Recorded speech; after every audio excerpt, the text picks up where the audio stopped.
สบายดีน้องประยงสบายดีสบายดีน้องดวงใจน้องดวงใจไปให้ฮู้อยู่พุ่นเด้เห็นบ่ฮู้ฮักบ่บ่ดวงใจดวงใจบ่เขาโกงดวง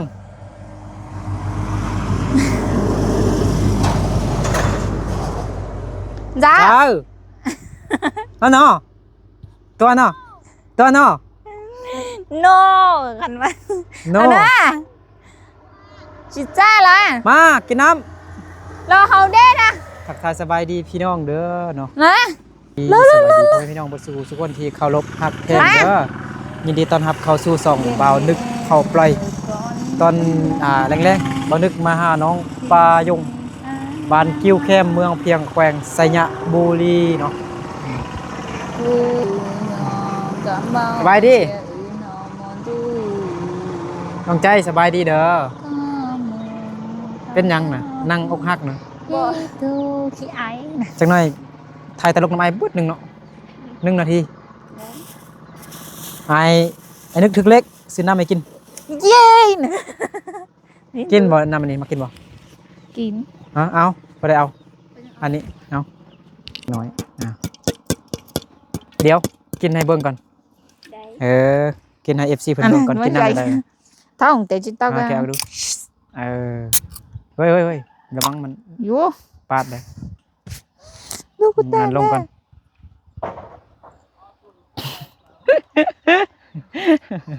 ดวงใจกับน้องไปโยงไปใส่กับไปนำกันติดกันเข้าห้องน้ำกับเข้านำกันแม่นบ่แม่นดวงใจบ่แม่นเด้เสียวหักเสียวแพงมันเป็นหยังแซ่บบ่คิวบ่บางคนนี่บ่มักมาคิวเลยได้อยากนำเนาะยังบ่ได้อาบน้ำเธอแม่นบ่อาบน้ำอยู่ซะไกลบ่ไกลอยู่เงินดวงใจดวงใจบ่อาโป้งเด้ไปนั่งอาโป้งไปอาบน้ำแล้วโป้งอาบน้ำแล้วบ่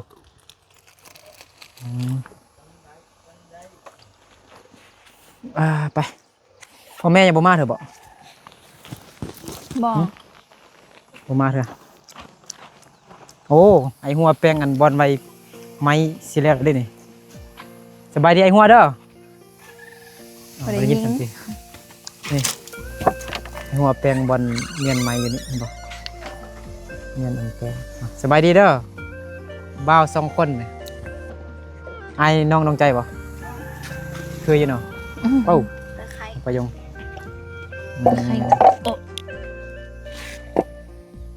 นี่หรอ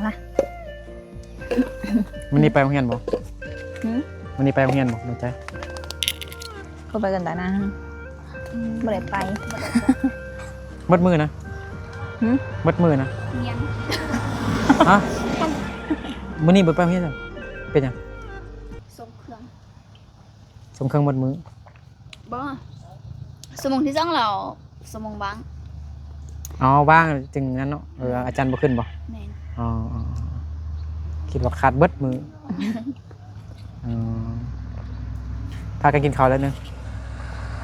ยังแม่น้องประยงพ่อน้องประยงยังอยู่ให้อยู่ส่วนพุ่นFC เพิ่นฝากเงินในเฮ็ดพาสปอร์ตให้พ่อแม่น้องประยงโอ้ยกระโตจะกินขนมเดี๋ยวเอาขนมกระโตก่อนบ่ได้ก็ไงดูเอาขนมกระโตกินนะกระโตจะกินขนมว้ากระโตเอ้ยกินเองไหนบ่ไอ้เลยแทนนั่นไปปล่อยมันเลยปล่อยเลยโตต้องหน้าก็ได้เลยบ่เห็น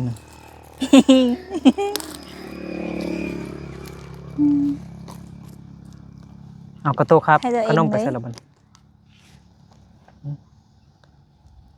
มือนี้โคตรมือ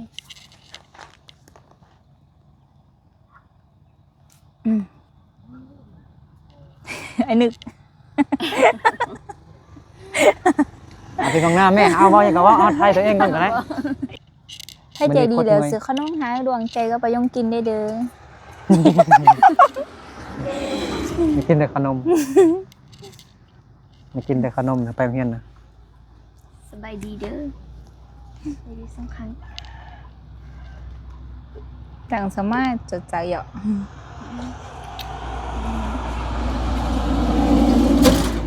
กระโต้ไปใส่หรอครับขนมไปป้าก่อนเนาะ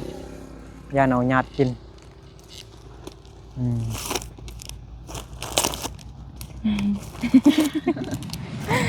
คือก็ไปละเขาถ่ายอย่างกี่ทุกอ่ะ เอาปุ้งมาปะนี่ เอาปงห้ากับไป เอาปุ้งเอาไปบ่ หัว ฮะมีแต่หัวเอากินน้ำกันนะ2 คนเอาลงใจ ไอ้นี่เอาขนมให้กินเด้อ โอ้ มันเจ๋งอ่ะ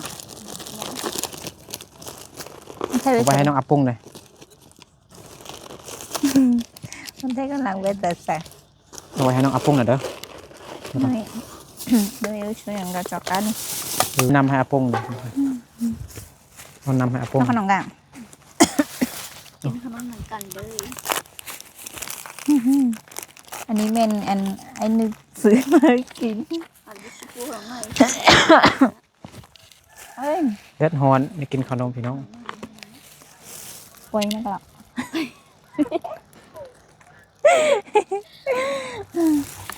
ไปให้กินเด้ เด็ดฮอนอยากกินอันน้ำบางนึกลงว่าวันอยากกินขนม วันนี้เมื่อยแฮงบ่ได้ติงน้างามๆเด้อ เอานำกับขนมมาไว้ให้น้องอาปุ้ง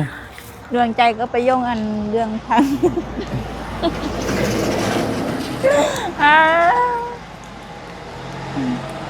เรื่องทางไปไกลๆมาเดี๋ยวทุกคน อันนี้เอาไว้ให้อาปุ้งเด้อ เลย น้ำเด้อน้ำเย็นๆแต่ว่าอาปุ้งน่าจะบ่ได้กินน้ำเย็นหน่อยที่มันสิอุ่นก่อนแล้วเนาะ ไอ้นึกจักกระได จำได้ดิ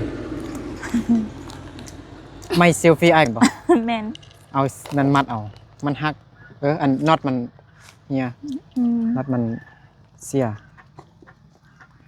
กระตัวพอดีจังได๋กินเนื้อ เอาไอ้นึก หืม เอ้ยรีเปิดฮานอันไข่น้ำปั่นนั่น แม่ น่ะ นไข่น้ำปัน ลงใจก็ไปยังสิไปอุ่นนม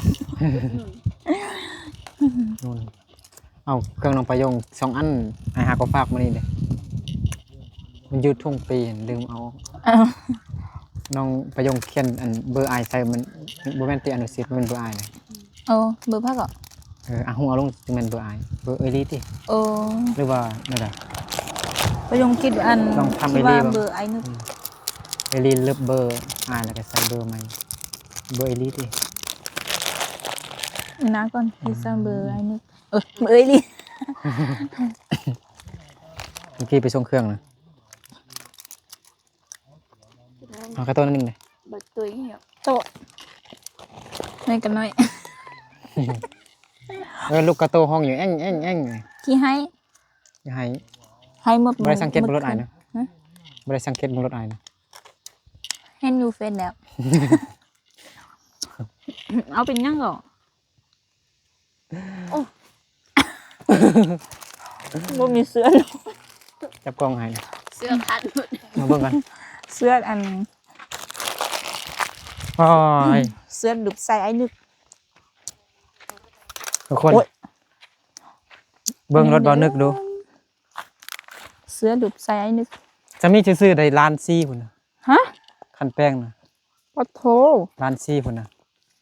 ยังกระโตหลีกทางก่อนนี่ให้ FC เพิ่นเบิ่งรถบ่นึกนี่พังหมดแล้วเห็นบ่มากใหญ่ซ้ำกระโตนี่แหละ อืม ปึ๊บต่ เอาไอ้นึกตามอยู่ใส่ก่อ ำมาบ่แม่นอายตำมาแล่นตำรถ อืม มาเล่นมาตัดสิตัดนั่นน่ะแต่ว่าพอดีรถไอ้พอดีใกล้หน่อยนึงแล้วมันก็โดดใส่นี่เลยนะต่ำมาอันนั้นจะเจ็บแห้งมันห้องบักแห้ง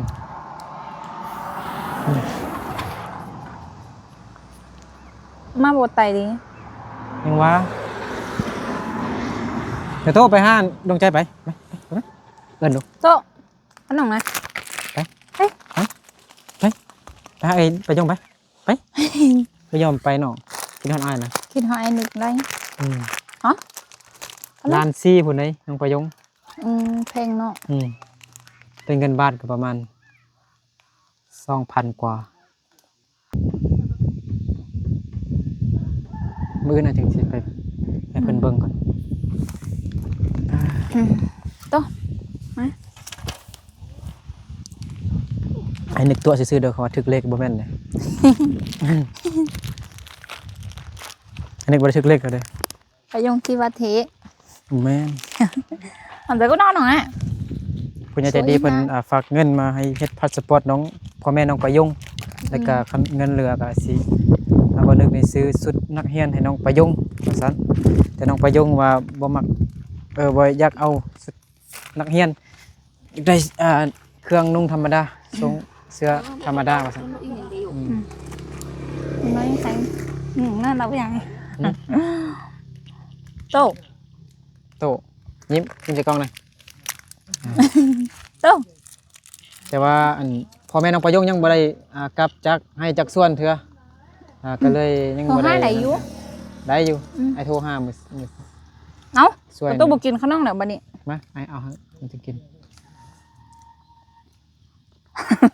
ให้เอาให้มันจะกินพ่อแม่น้องประยงกลับจึงให้เขาไปเฮ็ดพาสปอร์ต1,800,000เล่มหนึงเฮ็ดธรรมดาบ่แม่นเฮ็ดด่วนธรรมดาประมาณจักอาทิตย์เนาะมันสิได้ประมาณเดือนปลายบ่หรือว่าฮอดประมาณ3 อาทิตย์3 อาทิตย์ปลายจังได3 อาทิตย์ปลายหรือว่าเดือนปลายนี่เฮ็ดธรรมดา1,800,000กีบประมาณ 2,000 กว่า 2,000 3,000ถ้าเฮ็ดอันด่วนก็3 ล้านกีบประมาณ 5,000 บาทถ้าเฮ็ดด่วนนี่2 คนก็6 ล้านปลาย ก็ถู แพงเนาะ แพงนะ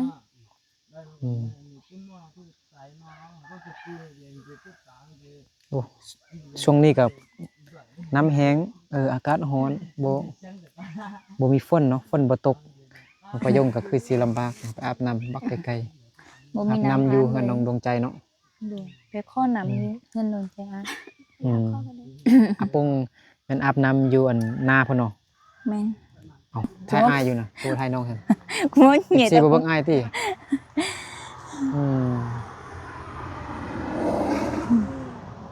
ผู้บ่าวนะผู้บ่าวนะนี่ขี่รถใหญ่ไป เขามักเฮาเด้นะ บ่แม่น นี่ บ่แม่นเข้ามา เขามักเฮาแต่เฮาบ่มักเขานะ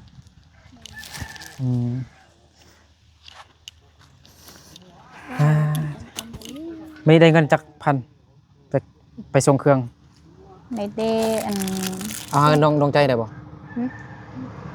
บ่หา บ่ให้ เลยได้ซื้อขนมกิน ซื้อขนมซื้อน้ำมัน ซื้อ จะปิดปากแล้วบ่งามแล้วยิ้มงามก่อน มันก็โต ยังบ่ได้แต่งหน้าเลยแบบหน้าสดๆเลยนี่เห็นบ่งามแบบเป็นธรรมชาติบ่ได้แต่งบ่ได้เติมบ่ได้ทาครีมบ่ได้คิดคิ้วอันบ่ได้ทาปากอีหยังเลย ไป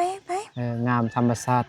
ไป สองเสี้ยวเนาะ นั่นก็โต ไปใส่ไปนำกันเข้าห้องน้ำกับเข้านำกันแม่นบ่ แม่น เข้าห้องน้ำกับเข้านำกันก็เกินไป เนียน กระโตเด้ โอ้ยนั่นก็โตนี่ เอาอาปุ้งเนาะ อาปงบ่ได้มาเทื่อ คิดฮอดอาปุ้งเลยอาปุ้งย่างมาผู้เดียวเมื่อกี้มันไปลิ้นนำไปยิงเบิ่งอาการของแม่น้องไปยิงเด้แม่น้องไปยิงก็ย่างไปย่างมากก็บ่ได้เจ็บตีนแฮงแต่ลุกนั่งอยู่อั่นรอหั่นอยู่ไปอยู่มาวันนี้อากาศร้อนแฮงบ่อยู่บ้านคิวแคมป์ ฮอน ร้อนร้อนแฮงเนาะ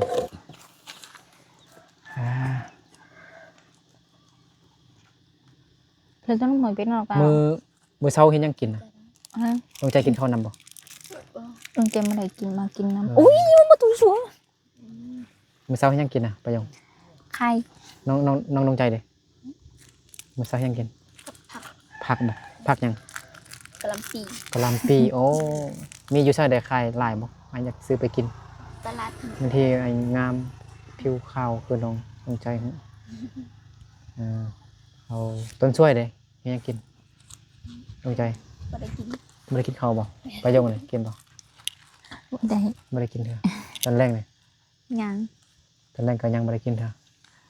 เดี๋ยว ใจ สิ ก็บ่ได้ ต้ม กิน ไข่ให้ดวงใจไปยกกับไปยงกิน อ๋อใครตั้งแต่มื้อนั้นบ่ยังอยู่ แม่นยัง โอ้ยังจักหน้อยฉันหลายบ่ ตอน ไอ้ก็ เช้า สิกิ นี้ นน้ำ ยังเจ็บหน่อยแนว จักหน้อยก็ เจ็ดลูกเป็ดหึโอ้โหตอนนี้เรา เจ็ดหน่ ยั วย ได้สี่หน่อย อ๋อตอนนี้ยัง4หน่อยจ้า4หน่อยพอดี4คนเนาะอาปงดวงใจน้องประยงแล้วก็ไอ้นึกไอ้ล่ามาแล้วเนาะไอ้ล่าอยู่ไส บ่ได้มา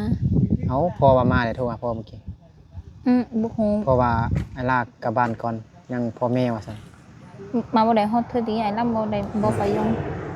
มาบ่ได้เถอะ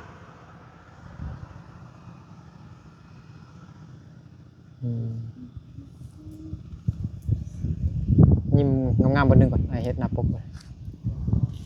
คิด ยิ้ ไร มแบบบ่ต้องยิ้มแห้งเลยยิ้มธรรมดาก็ได้1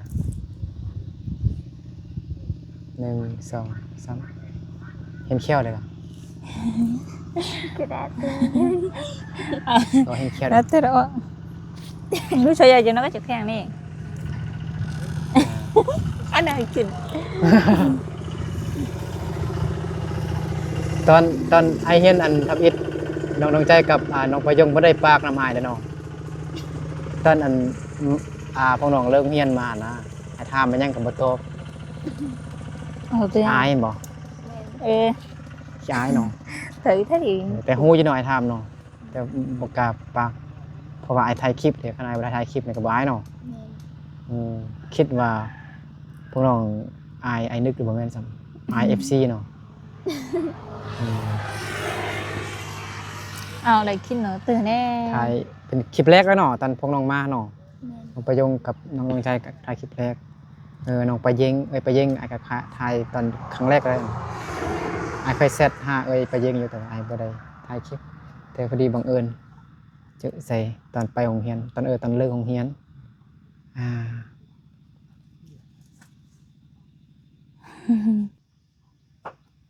เออ ไอ้หัว เออ จังว่าจังดาดีอาบน้ำแม่นบ่ แม่นจังจะช่วยเจาะ ดามหม้อ ฮะ ดามหม้อแปลว่าหยังอาบเขา งงอยู่อับหมอน หม้อ ดำ เขาเนี่ยมันเคยอาบน้ำบ่พวกน้องเคยเห็นอันเขาอาบน้ำบ่ เคย ตอนใด บ่เคยนี่ ตอนใด เมื่อกี้ เมื่อกี้น่าดวงใจ ตอนเช้านี่ เห็นบ่ตอนเช้านี่นะ มันอาบได้จังไดนะ ไปยงเอาเขา พูดได้อาบน้ำอาบ ไปยง อาบ พา น้ำให้ เขา เขา อาบน้ อ๋อเอาเขาตักลงเนาะใส่ถ้วยเนาะมันก็อาบน้ำแมันบ่ ำ อาบน้ำมันสุกหายวะเนาะดิบเข้าปากเฮาเนาะเอากินมันซะประยงมือบ่ดีเถอะเนาะดีขึ้นแล้วบ่ดีเลยเนาะ คือเจ้าหั่นน่ะ บ่ดีขึ้นแล้วเด้ เอาผู้ทรงอ่ะ มันคันบ่ FC เพิ่นว่า เต๋อต่วนเจ้า ให้อ้ายนี่ซอกยามาให้มาทาให้น้องทายาหยังมันก็บ่ได้เป็นหยังพี่น้องเนาะมันแบบมันเป็นแพ้ซื่อๆนะแบบมันบ่ได้เจ็บบ่ได้เป็นหยังมันแค่ บ่เจ็บ ซื้อเวลาน้องประยงอยู่แบบละลานนี่ก็ประยงก็ได้แกะรูปลิ้นเนาะเพราะว่าลึงหั่นนะแกะลิ้นนั่นบ่ แม่น บ่มีหยังลิ้นก็แกะมือลิ้นเนาะ อันนี้ลงแดอยู่อย่าลืมเลยโอ้ยเนอะ แรงๆน่ะเฮ็ดหยังกิน ยังบ่ฮู้ บ่ฮู้เด้อ ไออาบน้ำเดี๋ยวมื้ออื่นอาจสิไปแปลงรถแล้วก็อาจสิเบิ่งชุดนักเรียนให้น้องประยงก่อนเอาชุดธรรมดาน่ะเรียบร้อยเลยนักเรียนคันธรรมดาก็ส่งรูปไปเบิ่ง ไปไอ้นื้อลงไปเบิ่งอยู่หันอัน75นะเราเอาอันหยังกระโปรงสเกิร์ตเนาะ ยังบ่ฮู้ เอาเสื้อ ไปอยู่บ่ได้ไป สื้อซ้อน เบิ่งเทื่อ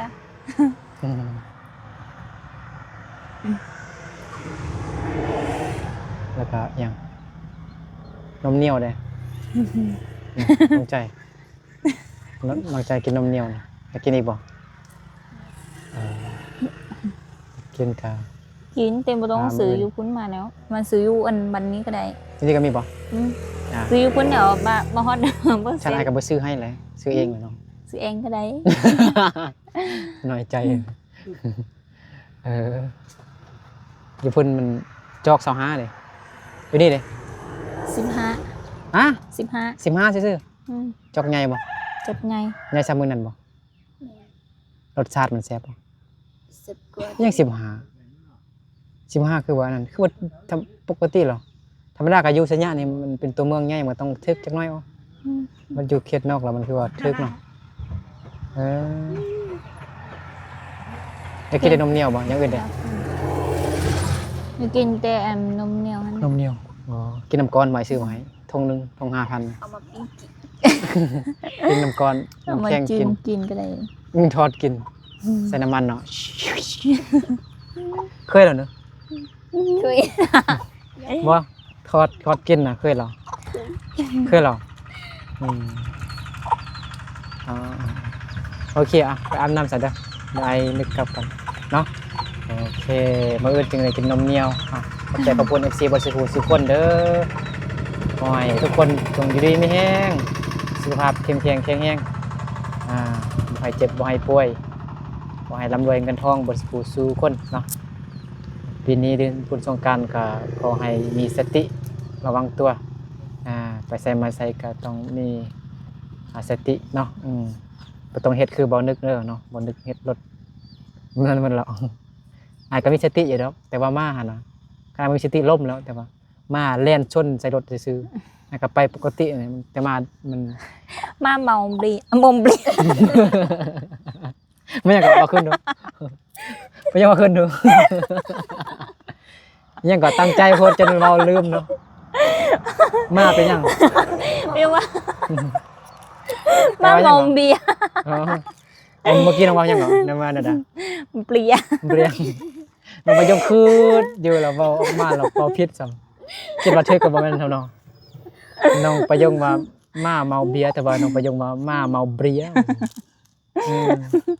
โอเคเจอกันในคลิปต่อไปเด้อพี่น้องเด้อเนาะบ๊ายบายโอเคบ๊ายบาย